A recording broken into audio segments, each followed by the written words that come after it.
നമസ്കാരം. ഇന്ന് മ്യൂച്വൽ ഫണ്ടിൽ ഏറ്റവും കൂടുതൽ ആൾക്കാർ കേട്ടുകൊണ്ടിരിക്കുന്ന ഒരു പേരാണ് SIP അഥവാ systematic investment planning. Systematic investment പ്ലാനിങ്ങിന്റെ ഏറ്റവും വലിയ ബെനിഫിറ്റ് ആയിട്ട് പല ആൾക്കാരും പറയണത്, ഏതെങ്കിലും ഒരു മാസം എനിക്ക് അടക്കാൻ പറ്റിയില്ലെങ്കിൽ എനിക്കത് സ്കിപ്പ് ചെയ്യുന്നതിനെ കൊണ്ട് വലിയ പ്രശ്നമില്ലല്ലോ എന്ന് പറയുന്ന ആൾക്കാരുണ്ട്. ശരിക്കും പറഞ്ഞാൽ അതിൽ യാതൊരു പ്രശ്നവുമില്ല. പക്ഷേ പ്രശ്നം ഉണ്ടാവുന്നത് റിട്ടേൺസ് കിട്ടുമ്പോൾ ആ റിട്ടേൺസിന്റെ ഡിഫറൻസിലാണ്. നമുക്കൊരു ഉദാഹരണത്തിലേക്ക് പോവാം. എ എന്ന് പറയുന്ന ഒരു വ്യക്തിയും ബി എന്ന് പറയുന്ന ഒരു വ്യക്തിയും ഒരേ സമയത്ത് മാസം 8000 രൂപ വെച്ചിട്ട് ഒരു മ്യൂച്വൽ ഫണ്ടിൽ ഇൻവെസ്റ്റ് ചെയ്യുകയാണെന്ന് കരുതുക.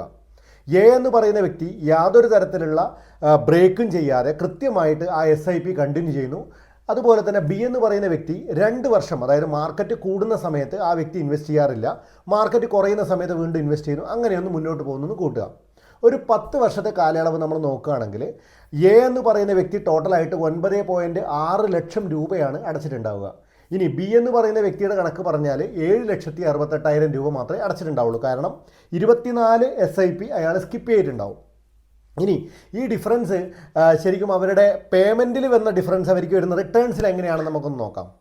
10 വർഷത്തിന് ശേഷം എ എന്ന് പറയുന്ന വ്യക്തി 23,70,000 രൂപയോളം ഈ പറയുന്ന റിട്ടേൺസ്, ഒരു 16% റിട്ടേൺസ് കിട്ടുന്നുണ്ടെങ്കിൽ എ എന്ന് പറയുന്ന വ്യക്തി 23,70,000 രൂപയോളം റിട്ടേൺസ് വാങ്ങുമ്പോൾ ബി എന്ന് പറയുന്ന വ്യക്തിക്ക് വെറും 15,60,000 രൂപ മാത്രമേ റിട്ടേൺസ് കിട്ടിയിട്ടുണ്ടാവുള്ളൂ.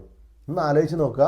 ഏകദേശം 1,92,200 രൂപ അടവിൽ കുറവ് വരുത്തുമ്പോൾ 8,10,000 രൂപയോളം റിട്ടേൺസിൽ ഡിഫറൻസ് ഉണ്ടാകുന്നുണ്ട് വെറും 10 വർഷത്തെ കണക്കെടുക്കുമ്പോൾ. ഇവിടെയാണ് നമ്മൾ പറയണത് SIP സ്കിപ്പ് ചെയ്യാതെ കൃത്യമായിട്ട് പേയ്മെൻറ്റ് ചെയ്യുക. പരമാവധി പറ്റുന്ന അവസ്ഥയിലെല്ലാം തന്നെ SIP കൃത്യമായിട്ട് ഫോളോ ചെയ്ത് തന്നെ മുന്നോട്ട് പോവുക.